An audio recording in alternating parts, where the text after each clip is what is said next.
안녕하세요. 오늘도 시청해주셔서 감사드리고요. 바로 사연 읽어보겠습니다.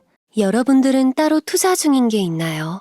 우리나라는 보통 부동산에 많이 투자하는 편이죠. 그것 때문에 울고 웃는 사연들이 참 많습니다. 저에게도 부동산 때문에 웃고 울었던 기억이 있어요. 그 일을 겪은 후론 죄좌우명이 권선징악이 되었답니다. 더럽고 추악한 가족들의 이야기를 들려드릴게요.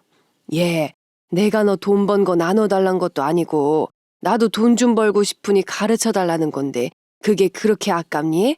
아유, 진짜 정을 줄래도 줄 수가 없다 넌.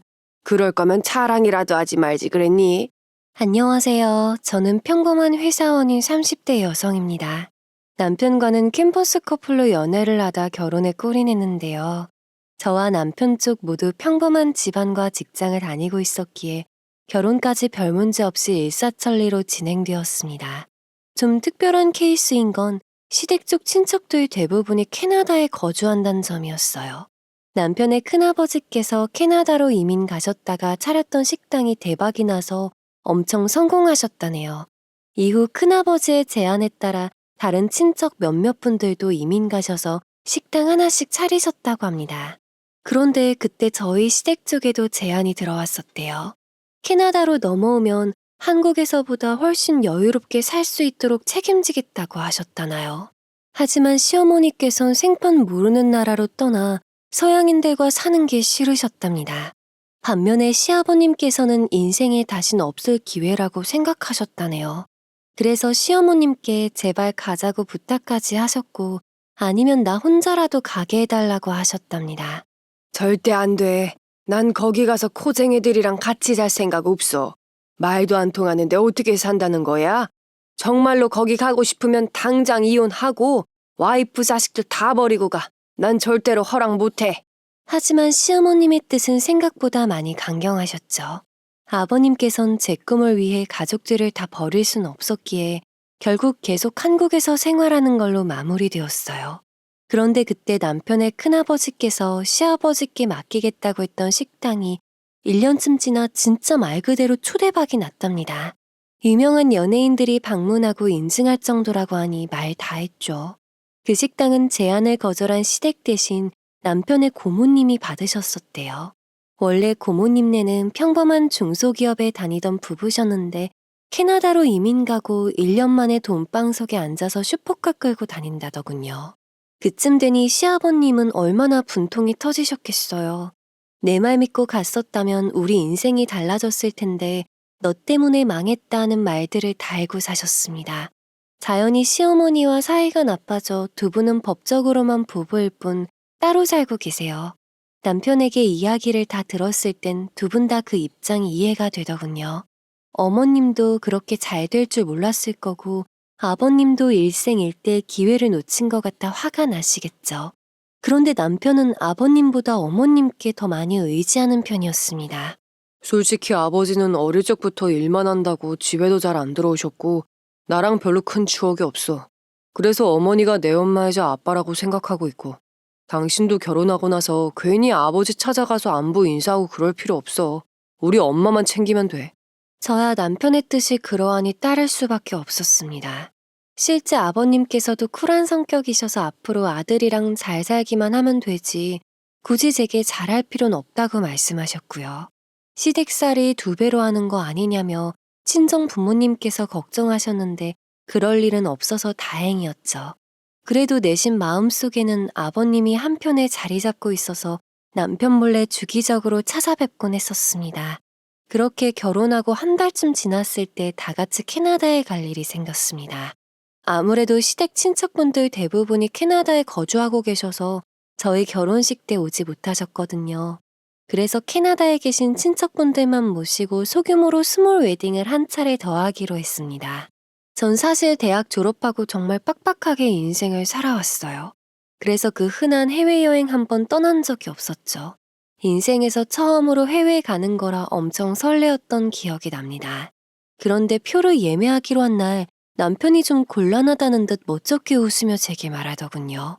캐나다까지 좋게 10시간은 비행해야 해서 꽤 허리가 아플 거랍니다. 그래서 비즈니스석을 타기 위해서 찾아봤더니 좌석이 3개만 남아있더래요. 아버님, 어머님 두 분 다 연세가 있으시니 비즈니스석으로 태우고 남은 한 자리는 저보고 타라는 겁니다. 남편 본인은 이코노미 타고 가겠다나요? 그런데 아무리 생각해도 그건 아닌 것 같더군요. 결혼 1년 차도 아니고 1개월 차라 당연히 시댁 부모님과 엄청 어색한 사이였어요. 게다가 두 분의 사이가 안 좋은 걸 뻔히 아는데 그 사이에 껴서 눈치 볼 생각을 하니 머리까지 아픈 거 있죠. 그건 아닌 것 같아. 시부모님께서도 나랑 같이 가면 불편하실 거고 나도 눈치 보여서 제대로 못 쉴 것 같아. 난 괜찮으니까 당신이 부모님 모시고 비즈니스 타고 가. 괜히 내 걱정하지 말고. 알았지? 남편은 그래도 어떻게 너만 이코노미로 보내냐며 울상을 짓더군요. 전 그 어색한 기류 속에서 10시간 비행할 바에 맘 편하게 이코노미로 가는 게 낫다며 남편을 달랬습니다. 그런데 이 소식을 들은 시아버님으로부터 연락이 왔어요. 자신이 이코노미를 탈 테니 저보고 비즈니스석으로 오라고 하셨지요. 그 요청을 거절하느라 꽤나 고생했습니다. 아버님 성정이 원체 다정하신 편이셔서 저 혼자 따로 타는 게 견디기 힘드셨나 봐요. 그래도 어떻게 저떻게 달래며 저 혼자 이코노미를 타기로 결정되었습니다. 그렇게 예약한 날짜가 다가왔고 함께 공항으로 향했는데요. 전 비행기도 제주도 갈 때만 타봐서 몰랐는데 비즈니스석은 따로 라운지가 있더군요. 심지어 체크인하는 곳도 저랑 아예 달라서 공항에 들어가자마자 시댁 쪽과는 아예 떨어져서 비행기를 타야 했습니다. 뭔가 설레고 기분 좋은 여행 느낌이었는데 묘하게 찝찝했어요. 당연히 사정이 있었고 다 이해는 하지만 뭔지 아시죠? 나만 혼자 떨어져 있는 느낌. 저와 달리 남편과 시어머니는 처음으로 라운지에 가본다며 엄청 신나했거든요. 물론 그 마음도 이해는 합니다만 그냥 좀 서운했었던 것 같아요. 그래도 캐나다에 도착하고 나서는 좋은 풍경과 친척분들을 만나 행복한 시간을 보냈습니다. 특히 남편의 고모님께서 저를 굉장히 좋아라 해주셨어요. 성격도 차분하고 말도 예쁘게 해서 마음에 든다시며 용돈도 챙겨주시는 거 있죠. 어쩜 이렇게 고운 신부감을 데려왔대? 어린데도 참 예쁘고 바르고 어른들 챙길 줄 알고. 어디 가서 이런 여자 절대 못 만난다. 너는 와이프한테 진짜 잘해야 돼. 예쁘다고 해주시니 저도 감사해서 괜히 더 잘해드렸던 기억이 납니다. 그런데 시어머님은 고모님께 약간의 자격지심이 있으셨는지 대화하는 내내 트집 잡기 바쁘시더군요. 고모님의 얼굴도 굳기 시작하고 분위기도 안 좋아져서 제가 나서서 대화 주제를 돌리곤 했었답니다. 그 모습에 고모님이 더 좋아해 주셨던 것 같기도 하네요. 이후 한국으로 돌아오고 나서도 종종 고모님께 연락을 드렸습니다. 자주는 아니고 명절이나 행사가 있을 때 연락을 드리는 시기였는데 그마저도 엄청 좋아해 주셨지요. 그리고 그쯤 제게도 좋은 소식이 생겨 정신없이 바빠졌습니다. 바로 임신 소식이었어요. 신혼 초부터 아이를 갖고 싶단 생각을 했었는데 실제 임신 소식을 듣게 되니 정말 뛸 듯이 기뻤습니다. 남편도 아이를 바랬기 때문에 정말 행복했어요. 그런데 복병은 다른 곳에 있었습니다. 시어머님이 임신 소식을 별로 안 좋아하시는 겁니다. 당연히 기뻐하실 줄 알고 시부모님께 아이가 생겼단 이야기를 꺼냈었는데요. 돌연 시어머님의 표정이 딱딱하게 굳더니 그럼 일은 어떻게 할 거냐고 말씀하시는 게 아니겠어요? 그런 질문이 먼저 나올 줄은 생각지도 못했기 때문에 저도 표정 관리가 안 되더군요. 당황해하면서 일단 한 달이 오기 전까지는 다닐 거고 출산 예정일이 다가오면 육아휴직을 할 생각이라고 말씀드렸습니다. 그랬더니 인상을 팍 쓰시면서 벌써 애 낳으면 언제 돈 벌고 모을 거냐고 잔소리 하시는 거예요. 솔직히 난 좀 네가 대책 없단 생각이 드는구나. 아직 신혼 초인데 벌써부터 애를 가지면 어쩌니? 네가 애 본다고 쉴 동안 우리 애 혼자 뼈 빠지게 일해서 돈 벌어와야 할 거 아니야. 사전에 미리 돈 모아놓고 준비해놓고 애 가져도 모자랄 판국에 생각이 있니 없니? 너 혹시 밤마다 내 아들 심하게 조르는 건 아니지?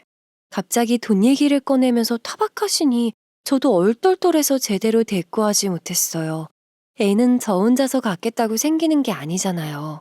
남편 동의하에 함께 가진 아이인데 저보고만 뭐라 하시니 서운한 마음도 들었죠.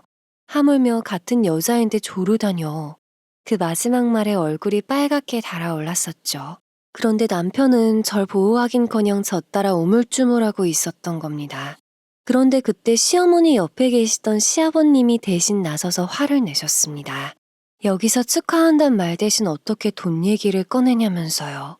두 분의 사이가 좋지 않았기 때문에 그 말을 신호탄으로 계속 말싸움이 이어졌습니다. 싸우다 보니 과거 이야기도 나오고 네가 그랬니 저가 그랬니 하는 말까지 나왔죠. 결국 기쁘게 임신 소식을 전하려던 제 계획은 물거품이 되고 최악의 날로 마무리되었습니다. 시아버님과 어머님 두 분 다 서로를 향해 험한 말을 하며 헤어지셨고 전 남편과 함께 신혼집으로 돌아가면서 눈물을 흘렸던 걸로 기억해요. 남편은 그저 엄마도 우리 걱정해서 한 말일 거라며 기분 풀라는 말만 해댔죠. 하나도 위로가 되지 않았습니다. 그렇게 집에 도착했을 때 시아버님으로부터 연락이 왔어요. 서재로 들어가 전화를 받았더니 먼저 미안하다는 말씀을 해오시더군요. 그 말에 또 눈물이 터져 부끄러운 줄도 모르고 어웅엉 울었습니다. 확실히 임신하고 나니 기분이 오락가락할 때가 많아 작은 거에도 자극받고 눈물이 터지곤 했거든요. 아버님은 서툴게 절 달래시며 살짝 술에 취한 목소리로 이야기를 이어나가셨습니다. 내가 따로 나가 사는 이유는 아마 다 들었겠지. 아마 단순히 표면적인 이유만 들었을 테지만 다른 사정도 있단다. 너희 시엄마가 캐나다 이민 사건 이후로 자격지심이 생겼어. 그 기회를 아까워하는 나보다 더 심하더구나. 시아버님의 말씀은 이랬습니다. 아버님은 캐나다 이민의 기회를 놓쳤을 때 그 기회에 대한 아쉬움이 크셨대요. 애초에 제안을 받았을 때 뭔가 운명인 것처럼 정말 가고 싶었는데 가족에 대한 책임감 때문에 포기했던 거라 아쉬우셨다나요. 그런데 시어머님은 그 돈이 내 돈이었을 텐데 하는 아쉬움을 느끼셨답니다. 남편의 고모네와 시댁의 집안 사정은 비슷한 편이었는데 캐나다로 이민 가면서 고모네가 엄청 잘 살기 시작했잖아요. 그 이야기를 들을 때마다 엄청 비뚤어지셨대요. 마치 저 돈이 내 돈인데 쟤네들이 뺏어갔어 하듯이 말이죠. 그 이후에는 점점 더 돈에 집착하는 게 커지셨답니다. 별거 아닌 거에도 돈돈거리시고 아껴야 한다, 그래야 우리도 부자 된다 이런 말들을 하며 스트레스를 많이 주셨나 봐요. 시아버님도 당연히 아쉬웠지만 시간이 지나니 그 제안을 따르지 않았던 것도 제 운명이려니 생각하셨대요. 그래서 그때 미련은 버리고 같이 잘 살아보자며 시아버님을 많이 달랬지만 서로의 의견이 조율되지 않았다고 합니다. 결국 점점 더 돈에 집착하는 모습에 아버님도 질려서 별거를 결정하신 거죠. 앞으로 결혼 생활하면서 종종 시어머니가 돈에 집착하는 모습을 보게 될 거랍니다. 실제로 이번에 임신 소식을 전했을 때 돈 얘기부터 꺼낸 것도 같은 이치래요. 그럴 때마다 스트레스 받지 말고 그냥 남편에게 말해서 시댁과 거리를 두라고 말씀하시더군요. 남편은 좋게 말해 순하고 나쁘게 말하자면 좀 우유부단한 편입니다. 그놈이 우유부단하긴 한데 그래도 사랑하는 와이프가 지 엄마 때문에 스트레스 받는다는데 가만히 있을 놈은 아니다. 성정이 나쁘진 않자니. 게다가 임신한 와이프 말인데 당연히 들어줄 거다. 꼭 스트레스 받지 말고 거리 두고 살려무나. 내가 해줄 수 있는 말은 이게 전부라 미안하다. 그날 시아버님은 진심으로 절 아끼는 듯 많은 이야기를 들려주셨고 전 그 이야기들을 들으며 아버님의 사랑을 느꼈습니다. 속상했던 마음도 가라앉았죠. 그래서 꼭 아버님 말씀대로 그러겠노라 답하고 전화를 끊었습니다. 이후에 또 시어머님이 제게 그런 행동을 취한다면 꼭 단호하게 말해야겠다는 다짐을 했어요. 한동안은 시어머님을 피해 다녔습니다. 부딪히면 스트레스 받을 게 뻔했고 굳이 내 아이에게 그 스트레스를 전하고 싶지 않았거든요. 남편도 제가 피한다는 걸 눈치채고 은근슬쩍 도움을 주곤 했습니다. 그러다 설 명절이 다가왔어요.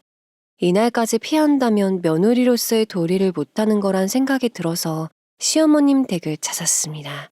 어머님은 절 보자마자 날카롭게 얼굴 까먹을 뻔했다며 비아냥대셨어요.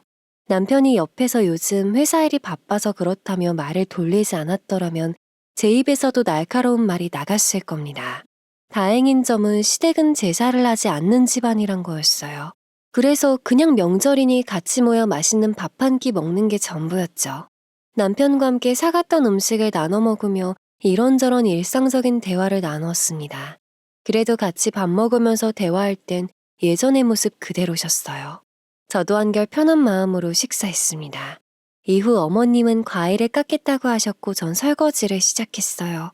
사왔던 음식이 초밥이었기 때문에 설거지거리가 많은 편은 아니었죠. 그래도 설날이라 아직 날씨가 추운 때였기에 따뜻한 물을 틀고 설거지하고 있었습니다. 과도를 가지러 부엌에 오신 어머님이 절 슬쩍 보더니 수도꼭지를 찬물 쪽으로 돌리시는 거예요. 전 접시를 헹구다가 어이가 없어서 가만히 서서 어머님을 바라봤습니다.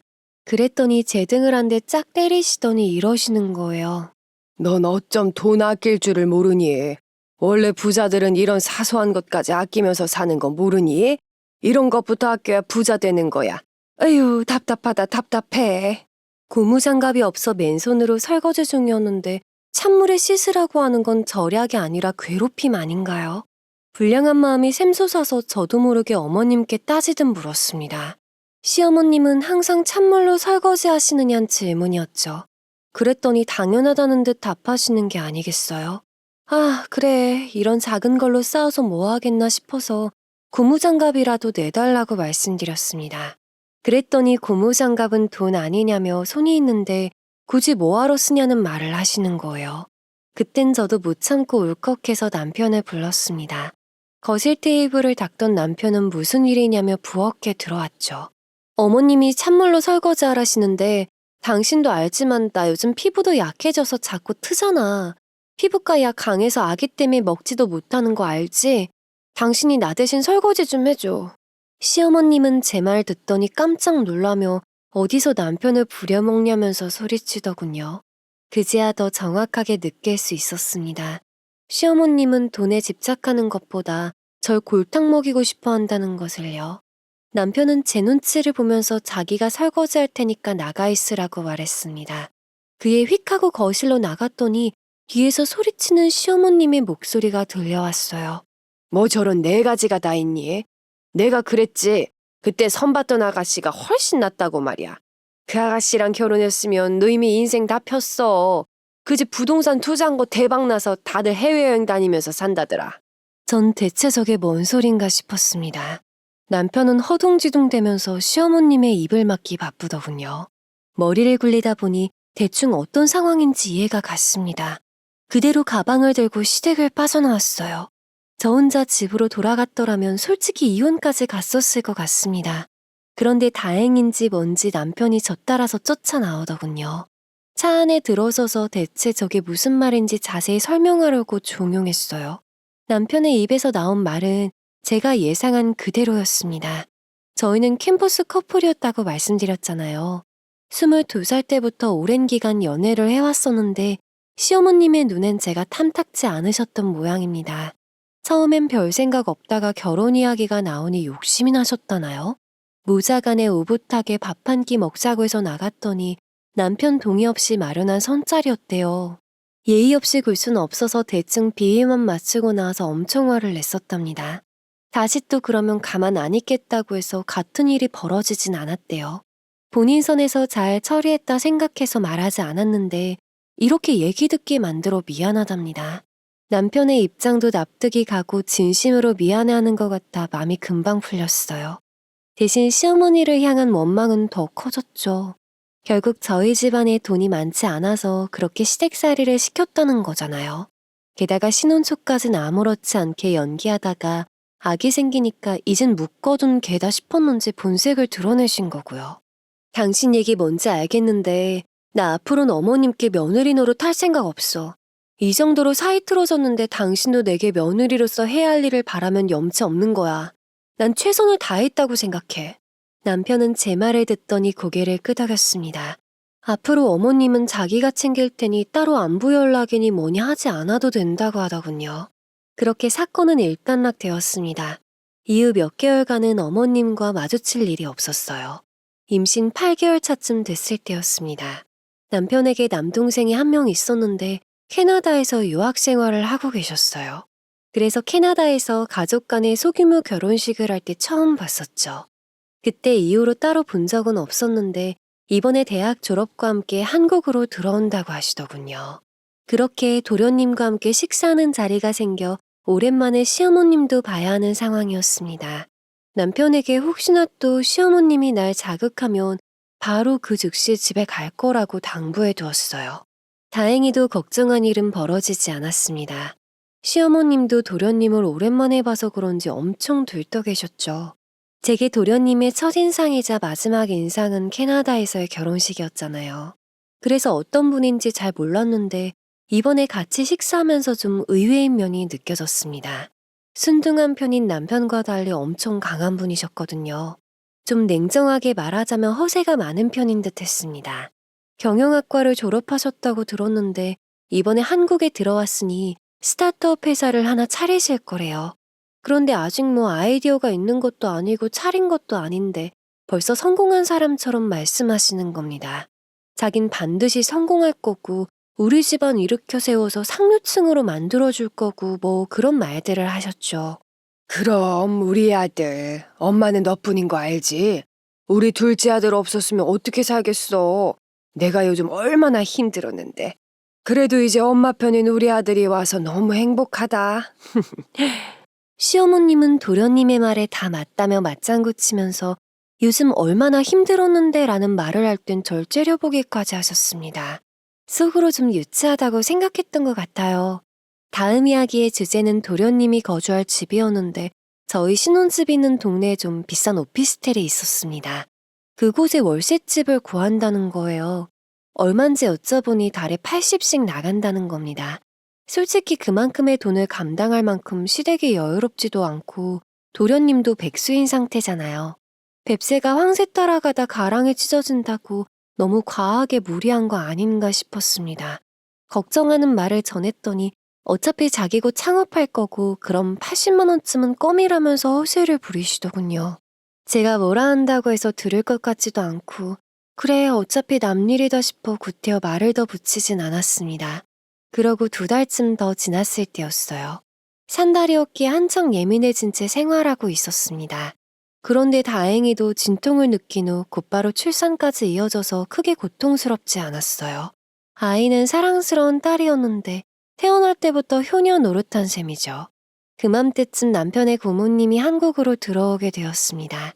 한국에도 건물을 여러 채 갖고 계셨기 때문에 부동산 세금 문제로 1년에 한 번씩은 들어오셨거든요. 마침 제 아이도 태어났겠다 일부러 시기 맞춰서 오셨답니다. 신혼집이 고모님 집과도 거리가 가까운 편이어서 자주 찾아오셨어요.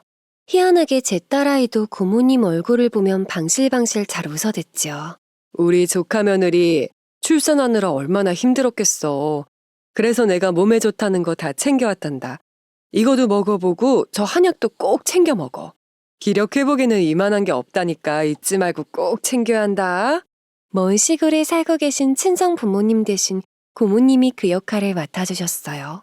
몸에 좋다는 건 죄다 바리바리 싸우시고 또 매번 비싼 밥까지 사주셨습니다. 시어머니보다 남편보다 더 챙겨주신 셈이죠. 항상 그러지 마시라고 만류해도 정말 챙겨주고 싶은 순수한 마음이니 거절하지 말아달라고 하셨습니다. 그렇게 출산 후 지쳐있던 제게 큰 힘이 되어주셨죠. 그러다 고모님이 떠나야 하는 날이 다가왔습니다. 마지막으로 시댁 식구들과 밥 한 끼 먹자는 이야기가 나왔어요. 저도 흔쾌히 동행하기로 했죠. 그렇게 고모님과 시어머니, 시아버지, 그리고 남편과 도련님, 저까지 다 한자리에서 모이게 되었습니다. 사실 살짝 걱정되긴 했었어요. 시어머님이 항상 고모님만 보면 귀를 쓰고 달려드는 경향이 있으셨으니까요. 실제로 식사하는 내내 분위기가 삭막해서 여기저기 눈치 보느라 바빴습니다. 남편이 좀 도와주면 좋겠는데 아무것도 모르는지 순박한 얼굴로 밥만 먹더군요. 처음엔 시어머님이 과거 이야기를 꺼낸 게 시작이었습니다. 부모님이 캐나다로 이민 가기 전에는 평범한 집안이었다고 말씀드렸잖아요. 그때 고모부가 주식에 투자했다가 실패해서 5천만 원가량 빚을 졌었나 봅니다. 시어머님이 식사하면서 그 이야기를 꺼내시는 거예요. 그때 돈 날리고 힘들어했지 않느냐는 얘기를 하는데 표정은 엄청 신나 보이는 거 있죠. 일부러 힘들었던 시기를 꺼내서 사람을 깔아뭉개는 느낌이었습니다. 언니, 우리 옛날 얘기 굳이 꺼내지 말자. 서로 기분 좋을 거 없는데. 힘들었던 과거 꺼내서 뭐해. 그렇게 과거에 얽매여서 살면 발전도 없어. 고모님도 고분고분 넘기는 스타일이 아니셨어요. 그래서 단박에 시어머님의 말을 잘라내더군요. 그랬더니 시어머니가 더 폭주하는 겁니다. 너 그때 생활비도 없어서 우리한테 돈 빌려가지 않느냐. 200만 원이나 빌려줬는데 배은망덕하다느니 그런 말들을 해댔죠. 결국 옆에 계시던 시아버님이 그만하라며 목소리를 높이셨습니다. 며느리 앞에서 창피하지도 않냐며 언제까지 옛날 얘기 꺼낼 거냐면서요. 여동생 말 틀린 거 하나도 없고 당신도 이젠 과거에서 벗어나서 현실을 살라는 말까지 꺼내셨습니다. 시어머님 자존심이 말이 아니었겠죠. 그의 고모님도 말을 더 보태셨어요. 그때 빌려준 200만 원 이자까지 붙여서 갚는 게 언제냐고요. 그때 빌려준 거 정말 고맙게 생각하고 그래서 이자까지 두둑히 챙겨서 갚아줬는데 왜 그러냐며 한숨을 내쉬셨습니다. 순식간에 저만 이상한 분위기가 형성되자 시어머님의 얼굴이 벌겋게 올라왔어요. 그러더니 앞에 있던 소주병을 들곤 병나발채로 벌컥벌컥 마시는 겁니다. 그 모습에 깜짝 놀라서 어머님의 손을 붙잡았어요. 어머님, 진정하세요. 그렇게 드시면 몸 상하세요. 숨 크게 들이쉬고 내쉬어보세요. 네? 당신, 당장 안 말리고 뭐해? 제 말에 남편이 그제서야 몸을 일으켜 어머님을 붙잡더군요. 그런데 그때 시어머님이 노으라며 제 손을 내리치셨습니다. 전 강한 힘에 휘청이면서 바닥으로 몸을 굴러야만 했죠. 시아버님과 고모님이 달려와 절 부축하셨어요. 두 분은 절 일으켜 세우며 시어머님을 한심하게 바라봤고 저 또한 어머님을 향한 비뚤어진 감정이 피어났습니다. 결국 그 자리는 제 타박상으로 마무리하게 되었어요. 큰 상처는 아니고 무릎이 좀 쓸린 정도였지만 시어머님은 미안하다는 사과 한마디 안 하시는 거 있죠. 정말 나랑 안 맞는 사람이구나. 저 사람과는 평생 친해질 수 없겠구나 하는 마음이 들었습니다. 그땐 저도 좀 체념했던 것 같아요. 서로 연락도 얼굴도 보지 않고 그렇게 살아갔습니다. 그래서였을까요? 시어머님이 빠진 제 결혼 생활은 별다른 문제 없이 무난하게 흘러가기 시작했습니다. 고작 한 달이 지났을 뿐인데 아이의 뺨에 통통하니 살이 오르고 귀여운 웃음까지 짓더군요. 행복한 나날들의 연속이었어요. 이보다 더 행복할 순 없을 거라 생각했는데 하늘이 제게 한 가지 행복을 더 지어주었습니다. 여보, 왜 나 결혼하기 전에 청약 당첨돼서 사뒀던 아파트 기억해? 그거 전세 주고 있었잖아. 근데 이번에 시세가 엄청 올라서 내놨는데 사겠다는 사람 나타났다? 대박이지? 내가 3억 주고 샀는데 6억에 사겠대. 여러분들도 기억하시겠지만 부동산 시장에 엄청 붐이 올랐던 시기가 있었습니다. 그때 제가 사뒀던 아파트가 2배로 올랐어요. 남편은 더 오를 것 같으니 두고 보자고 했지만 전 이제 고점인 것 같다며 냉큼 팔았죠. 대출금 제외하면 2억 정도 수익이 난 상태였습니다. 순식간에 큰돈이 생기니 정말 기분이 좋더군요. 그렇게 벌게 된 돈은 여러 곳에 분산 투자해 두었어요. 얼마는 주식을 샀고 얼마는 금을 샀죠. 또 얼마는 예금으로 예치해 두었습니다. 주식은 몇십 년 묵혀둔단 마인드로 대형주들만 골라서 샀었죠. 그런데 이 소식을 남편이 시어머니께도 말했던 모양이에요. 한참 연락도 없던 분이 갑자기 밥 한 끼 하자는 겁니다. 딱 삘이 왔죠. 남편에게 캐물었더니 기쁜 소식이니 당연히 전했다는 거예요. 한숨만 나왔습니다. 누가 봐도 돈에 환장하는 시어머니가 그 얘기 듣고 순수한 마음으로 절 찾겠어요? 빤히 보이는 건데 그걸 왜 굳이 시어머니께 말했는지 우유부단한 남편도 미웠습니다. 그렇게 오랜만에 시어머니네 집을 찾아가게 되었어요. 어머님은 전과 달리 싱글벙글한 웃음을 지으며 절 맞이하셨습니다. 식사를 마치고 나니 바로 본론에 들어가셨죠. 집 팔아서 돈 벌었단 얘기 들었다며 본인도 부동산에 투자하고 싶답니다. 그러니 어디가 좋아 보이는지 좀 말해달라는 거예요. 그에 저도 솔직하게 말씀드렸습니다. 사실 이번에 번 것도 정말 운이 좋아서이지 제가 잘 분석하고 구입해서 번 건 아니라고요. 예, 내가 너 돈 번 거 나눠달란 것도 아니고 나도 돈 좀 벌고 싶으니 가르쳐달라는 건데 그게 그렇게 아깝니? 아유, 진짜 정을 줄래도 줄 수가 없다 넌. 그럴 거면 자랑이라도 하지 말지 그랬니? 그랬더니 이렇게 화를 내시는 겁니다. 정말 황당해서 입만 떡 벌린 채 쳐다봤어요. 제가 자랑한 것도 아니고 오질없는 남편이 말을 전한 건데 또 혼나고 있는 건 저였죠. 이젠 진짜 지겹다는 생각이 들었습니다. 어머니, 누차 말씀드렸지만 청약이 된 것도 운이고 가격이 오른 것도 운이었어요. 그리고 애초에 어디가 오를지 알면 저도 매입했겠죠. 왜 제가 주식 사고 금 사면서 분산 투자했겠어요? 저도 모르니까 그런 거잖아요. 자랑도 제가 어머니께 했나요? 남편이 자기 맘대로 짓거린 건데 왜 또 제 탓을 하세요? 전 목덜미를 잡으면서 혈압 오른다고 연기하는 시어머니를 내버려 두고 집으로 가버렸어요. 이번엔 남편도 따라오지 않았습니다. 이때부터 묘하게 달라진 남편의 태도를 눈치챘던 것 같아요. 우유부단하다고 한들 적어도 저를 최우선으로 여겼던 남편이었는데 어느 순간부터 슬슬 저보다 시어머니 편을 들더군요. 나중에 집에 돌아와서도 그랬습니다. 어머니가 그냥 투정 좀 부리는 건데 받아주지 그랬냐며 제가 너무 말을 나쁘게 했다네요. 대체 말을 나쁘게 한 게 누군데 사리 분별 못하냐고 소리쳤더니 미안하다고 숙이긴 하더군요. 이젠 그 모습도 가식처럼 느껴졌습니다. 그래서 한동안 남편과도 냉전으로 지냈어요. 하지만 방실방실 웃으며 사랑을 전해주는 딸이 있다 보니 오래 가진 않았습니다. 남편과 제가 만들어낸 결실이 딱딱하게 굳어있던 사이를 부드럽게 풀어주더군요. 딸은 울다가도 남편의 얼굴을 보면 배시시 웃곤 했거든요. 제 아빠라는 걸 안다는 듯이 말이죠. 남편은 제 손을 잡으며 정말 다신 어머니와 엮이지 않도록 제가 잘 쳐내겠다고 약속했습니다. 그 말을 100% 믿진 않았어요. 피는 물보다 진하다잖아요. 그렇게 조금은 위태로운 시간들이 흘렀습니다. 어느새 한 달 뒤면 아이의 돌잔치였어요. 시간이 흐르는 만큼 아이가 커가는 것도 눈에 띌 정도였습니다. 그 무렵 남편이 도련님 얘기를 꺼내더군요. 도련님 아는 형 중에 파티룸이라는 사람이 있는데 거기서 돌잔치를 하면 어떻겠냐는 얘기였죠. 파티룸? 그냥 예식 뷔페 같은 거 빌리는 게 안 나아? 예식 뷔페는 일단 맛이 보장돼 있으니까 더 괜찮을 것 같은데 사회도 따로 알아봐야 하잖아. 남편은 그 파티룸은 돌잔치를 자주 하는 곳이라 출장 뷔페와 사회 보시는 분이 다 연계가 되어 있다고 했습니다. 아니면 한번 직접 가서 보고 결정하는 게 어떻겠냐 하더군요. 저도 제 아이를 위해서 완벽한 돌잔치를 열어주고 싶었기 때문에 그에 동의했습니다. 그렇게 도련님과 남편, 저는 파티룸에서 만나기로 약속을 잡게 되었어요. 막상 도착해서 보니 규모도 꽤 크고 잘 되어 있더군요. 특히 저희 집에서 가까운 곳에 위치해 있었고 주차장도 널찍해서 사람들이 찾아오기 편해 보였습니다. 파티룸 사장님이시라는 도련님 지인분도 꽤나 매너가 좋고 젠틀하신 분이셨어요. 이곳에서 돌잔치를 열기로 결정하고 식사한 후 헤어지기로 했죠. 그런데 도련님은 그 자리에서도 참 변함이 없으셨습니다. 본인 인맥이 대단하니 어쩌니 형수님은 내 덕에 이렇게 좋은 데서 돌잔치 하는 거라느니 온통 자기 자랑뿐이었어요. 사실상 제가 도련님한테 감사할 게 아니라 그 도련님 지인분이 고마워해야 하는 상황 아닌가요?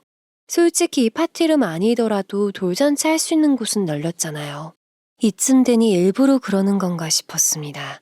항상 말할 때마다 묘하게 본인을 치켜 세우면서 저를 낮추는 듯한 화법이었거든요. 이런 경험 있으신 분들은 아시겠지만 이게 딱 꼬집어서 지적하기가 참 애매합니다. 방금 도련님 자기 자랑하면서 저 까내리셨죠? 라고 물을 수도 없는 노릇이고요. 눈치챈 사람만 묘하게 기분 나쁜 일이죠. 얼른 식사 자리 마무리하겠다 싶었을 때 갑자기 다른 이야기로 주제가 바뀌었습니다. 파티룸 사장님도 부동산에 투자했다가 이번에 엄청 큰 돈을 벌었단 이야기였죠. 그러시냐고 부럽다면서 대충 맞장구를 쳐주던 차였습니다. 아, 형수님, 우리 엄마가 좋은 곳 있냐 소개해달라니까 모른다고 숨겼다면서요. 가족끼리 치사하게 그럼 쓰나? 뭐, 그래도 괜찮아요. 이번에 이 형이 소개해줘서 우리 엄마 아파트 하나 매입했어요. 이 형이 그런 쪽으로 빠삭하거든요. 도련님이 형이라 칭하는 사람은 파티룸 사장님이셨어요. 가만히는 저를 살살 긁으면서 말하는데 진짜 혈압 오르더군요. 파티룸 사장님은 부동산 투자로 번 돈은 그대로 다시 다른 부동산에 투자했답니다. 그러면서 형수님은 번 돈 어디다 썼냐 물어보더군요. 있는 그대로 말했더니 또 뭘 모른다면서 고개를 절레절레 젓는 겁니다. 아직까지 부동산 고점 안 왔고 1년은 더 오를 거래요. 주식이니 금이니 예금이니 그런데 투자하는 게 멍청한 일이라나요? 저더러 한 치 앞도 모르는 바보라는 듯이 말하는데 저도 이쯤 되니 인내심의 한계가 왔습니다. 뭐 저도 미래는 알 수 없지만 그래도 제가 다니는 회사에 숨은 재테크 고수분들이 많이 계시거든요. 그분들께 술 사드리고 밥 사드리면서 귀동냥으로 듣는 정보가 많았습니다. 실제로 이번에 투자했던 아파트 청약도 괜찮은 곳 맞는지 여쭤보고 들어간 거였죠. 잘난 체 아는 체 하는 거 정말 질색이지만 그래도 할 말은 해야겠다 싶어서 저도 입을 열었습니다. 어디다 투자하든 어쩌든 본인 돈 본인 알아서 하는 거죠. 그리고 호언장담하시니까 드리는 말씀인데 내년부턴 미국에서도 공격적으로 금리를 올릴 거예요. 그럼 우리나라도 직격탄을 맞을 수밖에 없고 부동산 시장도 주춤할 겁니다. 혹시 미국인들 실업률 보셨나요? 물가 상승률은요? 다 파악한 다음에 부동산 상승을 예측하시는 거 맞으신가요? 설마 저보다 모르시는 건 아니시죠? 도련님은 제 말에 제대로 대꾸도 못하면서 어버버거리셨어요. 괜히 통쾌한 기분이 들었습니다. 이래놓고 진짜 부동산 더 올라서 약 올리면 어쩌지 하는 생각도 들었지만 그건 내년에 있을 일이니 그때 생각하자 싶어서 내질렀죠. 잘난 척 엄청 하던 사람이 금리니 뭐니 하는 얘기엔 조용한 모습을 보니까 배꼽 붙잡고 웃고 싶은 느낌이었습니다. 전 도련님이 하는 얘기의 요점은 결국 절 비꼬기 위함인 줄 알았는데요. 그 다음에 나오는 이야기를 들어보니 그게 아닌 겁니다. 제가 이 정도로 약 올렸으면 자리를 파하고 헤어지는 게 맞잖아요. 그런데 이젠 제 눈치를 보면서 살살 달래는 게 아니겠어요. 형수님 기분 상했느냐며 그런 의도로 한 말 아니니까 용서해달래요. 그러면서 하는 말이 자기는 이 형이 부동산 쪽으로 잘 알고 수익을 잘 내니까 제게도 소개해주고 싶었답니다. 한마디로 이번에 제가 낸 수익을 다시 파티룸 사장님이 추천해주는 곳으로 재투자할 생각 없냐는 거였죠. 전 이미 분산 투자해놓은 상태여서 생각이 없다고 답했습니다. 그런데 생각보다 꽤 질척거리는 거예요. 투자한 금액은 언제든지 뺄 수 있는 거 아니냐고요. 부동산으로 묶여있는 것도 아니고 주식이나 예금은 바로 현금화할 수 있으니 자기라면 당장 빼서 투자할 거랍니다. 그렇다 하더라도 2억뿐이고 이미 부동산이 많이 오른 시점이라 그 돈으론 집 한 채도 못 산다고 했더니 신나게 웃으면서 설명하더군요. 이 형이 하는 투자 방식은 좀 달라요. 무조건 오를 수밖에 없는 부동산에 투자하는데 대신에 금액대가 10억은 넘어가거든요. 그래서 진짜 믿을 만한 사람들 서너 명이서 같이 돈 모아서 투자한 다음에 이익금은 뿜빠이 하는 식이에요. 그러니까 도련님의 말대로라면 제가 지금 처음 본 파티룸 사장을 믿고 2억을 투자한 거잖아요. 대체 뭘 믿고 그런 돈을 덥석 쥐어주나요? 도련님 얼굴을 보고 믿는다는 것도 말이 안 됐죠. 애초에 전 도련님에게 신뢰가 없었으니까요. 전 별로 끼고 싶지 않으니 다른 분을 알아보라고 거절했습니다. 그런데 참 웃긴 게 계속 몰아붙이는 거예요. 무조건 돈을 버는 거라면 누구보다 본인이 투자하고 싶은 게 당연하잖아요. 그런데 자기는 돈이 없어서 못한다면서 저더러 기회 잡으라고 부추기는데 너무 이상한 겁니다. 그 자리에서 딱 든 생각은 이거 사기치는 것 같은데 였어요. 심지어 제 옆에 앉아있는 남편도 아무 말 없이 도련님의 말에 고개를 끄덕이고 있는 겁니다. 이미 파티룸 사장, 도련님, 남편 셋이서 짜고 저한테 사기치려고 하는 느낌이었어요. 뭐 확실한 증거가 있는 건 아니지만 그 순간 제가 느꼈던 건 그랬습니다. 그럼 시어머님이 아파트 하나 매입했다는 것도 그 투자냐고 물었더니 그건 진짜 따로 사신 거라더군요. 그럼 저 파티룸 사장에게 투자한 사람은 결국 아무도 없단 거잖아요. 그럼 불확실한 자리에 들어가라니 게다가 남편도 그에 동조한다니 충분히 의심스러운 상황이었습니다. 기분이 점점 불쾌해지기 시작했어요. 아무리 말해도 자꾸만 보채길래 단호하게 끊었습니다. 자꾸 그런 얘기할 거면 지금 가겠다면서 몸을 일으켰죠.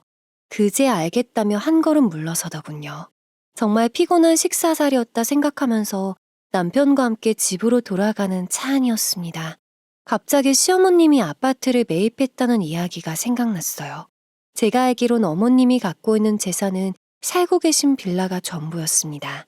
그 빌라를 팔더라도 3억 내외인데다 담보대출도 걸려있는 걸로 들었어요. 그럼 대체 무슨 돈으로 아파트를 사셨다는 거지 싶더군요. 근데 어머님 아파트 매입하셨댔잖아. 대출 받으신 거야? 근데 그 큰 금액이 대출이 나왔어? 요즘 규제 심해서 받기 힘들잖아. 남편은 제 얘기를 듣더니 돈을 빌린 건 맞는데 일반적인 대출은 아니래요. 일반적인 대출이 아니란 말이 좀 이상하게 들렸습니다. 그럼 일반적이지 않은 대출은 뭘까 싶었죠. 제 질문에 남편은 답하기 곤란하다는 듯 표정을 일그러뜨렸습니다. 뭔가 대단한 걸 숨기고 있구나 싶어서 더 재촉했어요. 이렇든 저렇든 남편의 어머니시고 저와도 가족으로 엮여 있으니 이 정도는 알 권리가 있지 않느냐고 했죠. 결국 남편은 제 말에 설득당해 입을 열었습니다. 뭐라는 줄 아세요? 글쎄 사치를 썼다는 거예요. 아니 다른 빚을 갚기 위함도 아니고 급하게 돈이 필요해서도 아니고 부동산에 투자하기 위해서 사채를 썼다는 게 말이 되나요? 전 그 자리에서 기겁하면서 소리쳤어요. 미친 거 아니냐고 어떻게 사채를 쓸 생각을 했느냐고요. 얼마를 빌렸냐고 했더니 자그마치 3억이랍니다. 매달 갚아야 할 돈만 몇백이잖아요. 시어머님의 말도 안 되는 경제관념에 한숨이 나왔습니다. 게다가 그걸 알면서 말리지 않은 도련님과 남편이 한심했어요. 미래를 예지할 수 있는 능력이 있는 것도 아니고 오를지 내릴지 100% 확신이 없는 상태에서 그렇게 무리해서 투자하다니 제 입에선 계속 잔소리가 흘러나왔죠. 당신 좀 그만해. 어머니가 알아서 투자한 건데 뭐 어떡해. 그리고 그건 어머니 일이지 우리랑 관련 없잖아. 어련히 알아서 잘 하셨겠지. 당신처럼 수익 내고 나올 줄 어떻게 알아? 정말 대책 없다는 생각에 이젠 한숨을 넘어서 험한 말까지 튀어나왔습니다. 아무리 시어머니와 남편 그리고 제 사이가 아예 남도 아니고 어머니가 사채로 빌려서 투자한 게 망하면 저희에게도 분명 불똥이 튈 터였죠. 당장 생활비가 없다, 빚쟁이들한테 쫓긴다면 어떻게 가만히 있겠나요? 저 혼자 가만히 있더라도 남편은 쌈짓돈이고 뭐고 다 꺼내서 쥐어주겠죠. 이날 확실하게 이혼을 결심했던 것 같아요. 더 큰일이 터지기 전에 얼른 헤어져야겠다는 생각이 들었죠. 우선 당장 다음 달에 있는 아기 돌잔치만 마무리하고 소송이든 합의든 진행해야겠다 싶었습니다. 그동안 여러 판례들도 살펴보고 합의 이혼이 가능할지도 찾아봤던 것 같아요. 그렇게 한 달이 지나 어느새 아이의 돌잔치 날이 다가왔습니다. 예약해뒀던 파티룸에서 그대로 진행했어요.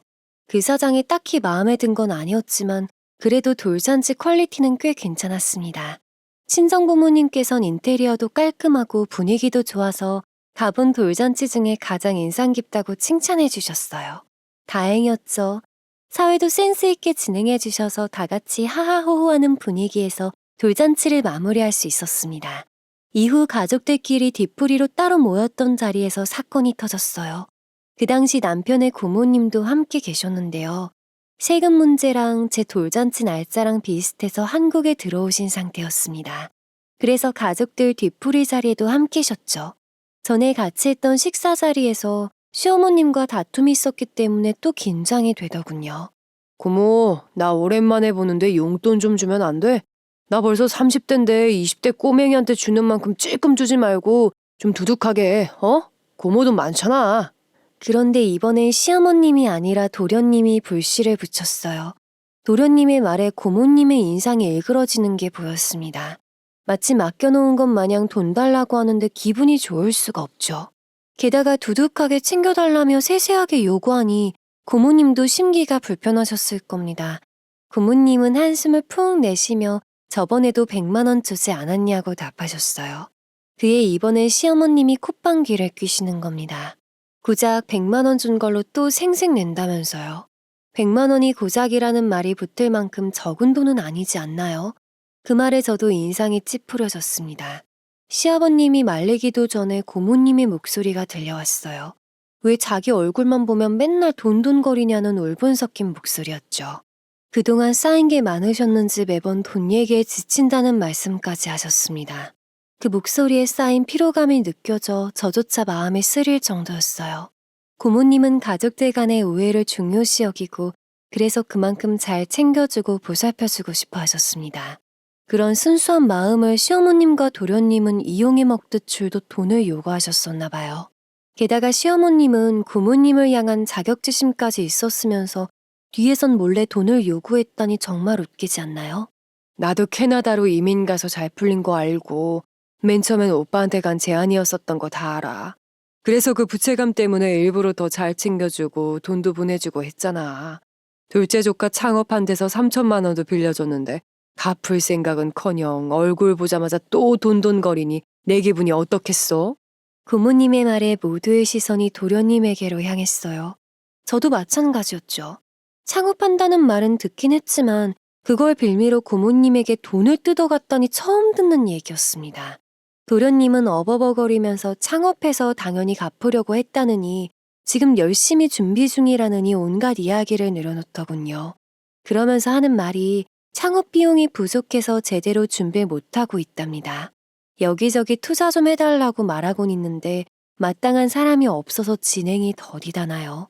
그런데 그 말을 들으니까 파티룸 사장님이랑 같이 했던 자리가 생각나는 겁니다.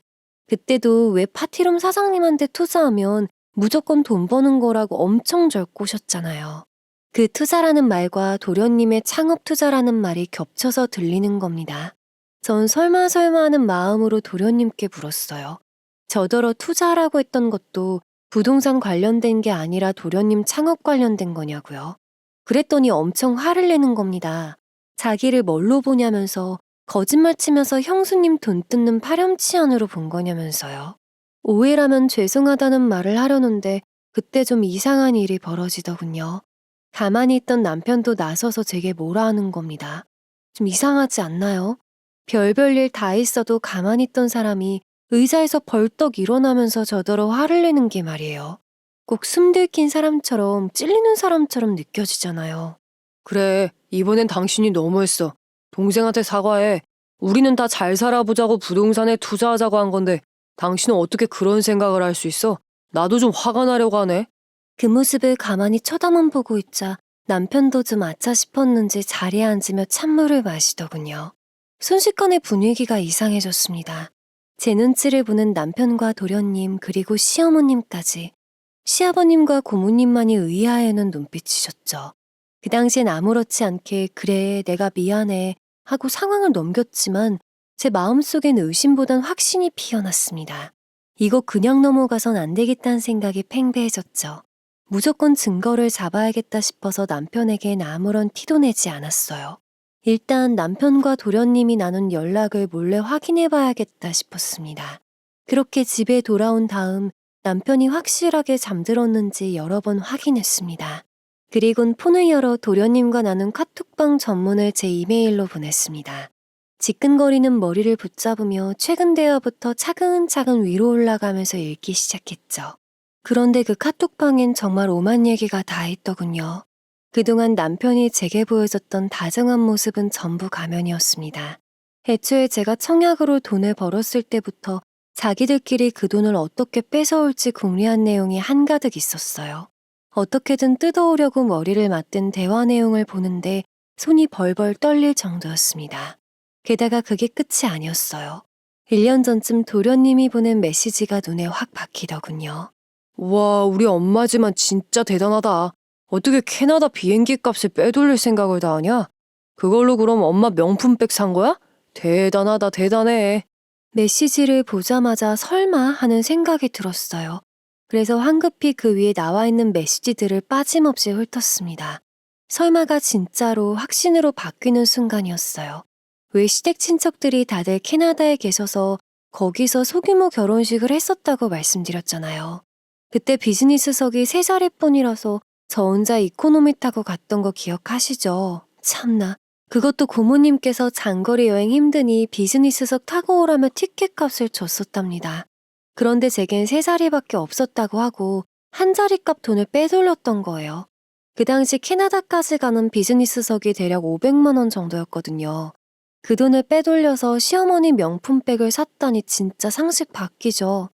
그때 남편이 저더러 비즈니스석 타라고 했던 것도 다 연기였던 겁니다. 제가 불편하니까 거절하고 이코노미로 갈 거란 걸 다 예측하고 했던 행동인 거죠. 제가 지금까지 같이 산 남편은 가면 속에 있었던 사람이었던 겁니다. 더럽고 음침한 속내를 숨기면서 제 앞에선 순진한 척 연기했다니 너무 억울하고 분해서 눈물이 터져 나왔습니다. 사랑하는 척하며 연기했다 생각하니 소름 끼치는 걸 넘어서 인간에 대한 회의감이 들었습니다. 전 그 밤에 짐을 챙겨 집을 빠져나왔어요. 사랑하는 딸과 함께 친정댁으로 들어갔고 곧장 이혼 준비를 시작했습니다. 어차피 합의 이혼은 절대 해주지 않을 것 같았어요. 소송 준비하는 게 오히려 속이 편했죠. 그때 남편에게서 온 전화에 이렇게 답했던 기억이 납니다. 지금도 나한테 연기하고 있는 거지. 나 다 아니까 그럴 필요 없어. 너 동생이랑 짜고 내 돈 뺏으려고 무지했었더라? 근데 내가 안 넘어가서 어쩌냐? 내가 확신하는데 너네 집 조만간 쫄딱 망할 거야. 권선징악은 반드시 있거든. 남편은 그 이후로 어떠한 연락도 해오지 않았어요. 이혼 소송은 찬찬히 진행되었고 담당 변호사님이 진짜 이런 경우는 처음 본다고 하시더군요. 혀를 차며 이런 짓 하는 것들이 인간이라고 밥 먹고 돌아다니다니 반드시 벌받게 한다고 말씀하셨습니다. 그 말에 저도 힘을 얻어 열심히 소송 준비를 했던 것 같아요. 당연한 일이겠지만 이혼 소송은 저의 승리로 끝났습니다. 아이 양육권 때문에 조금 곤란했었는데 상대편의 유책이 컸기 때문에 제 손을 들어주더군요. 그런데 소송 과정 중에 정말 추잡한 일도 있었어요. 이혼하게 되면 각자 재산을 기여도에 따라 나누잖아요.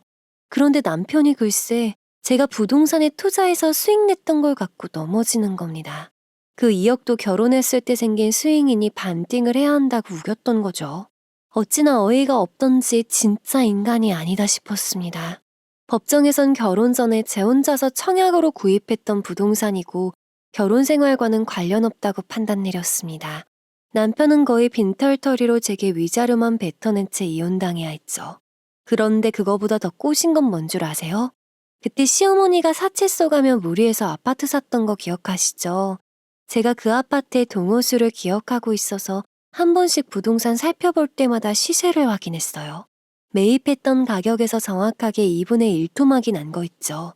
돈 하던 분이시니 얼마나 열받으시겠어요. 근데 또 여기서 끝이 아닙니다. 제가 몇 년 전부터 경매에 관심이 생겨서 학원을 다니는데요. 그때 당시 올라온 경매권을 선생님께서 설명해 주시는 수업 시간이었습니다. 이 경매권은 아래 보시면 압류 내역을 확인하실 수 있어요. 명칭 보면 아시겠지만 흔히 우리가 아는 사채업체입니다. 잡혀있는 금액 보면 상당하죠? 아마 무리해서 사채까지 써가며 매입하셨던 모양이에요. 그 비용을 감당 못해서 경매로 나온 물건입니다. 그런데 그 경매 물건지 주소가 뭐였는지 아세요? 바로 시어머니가 무리해서 샀던 그 아파트였습니다. 그러니까 시댁 측에서 그 집에 대한 이자를 갚지 못해서 경매로 나온 상황이었죠. 결국 뱁새가 황새 따라가다 가랭이 찢어진 격이었어요. 돈으로 절 괴롭히던 사람들이 돈으로 고통받는 걸 보니 진짜 권선징악은 있구나 싶었습니다. 그리고 한 번 더 선하게 살아야겠다 다짐했던 순간이었어요. 여러분들도 항상 선하게 사시면 언젠가 보답받는 날이 오실 겁니다. 지금까지 제 이야기 들어주셔서 감사합니다. 다른 기막힌 사연도 듣고 싶으시다면 구독과 좋아요, 알림 설정까지 부탁드려요.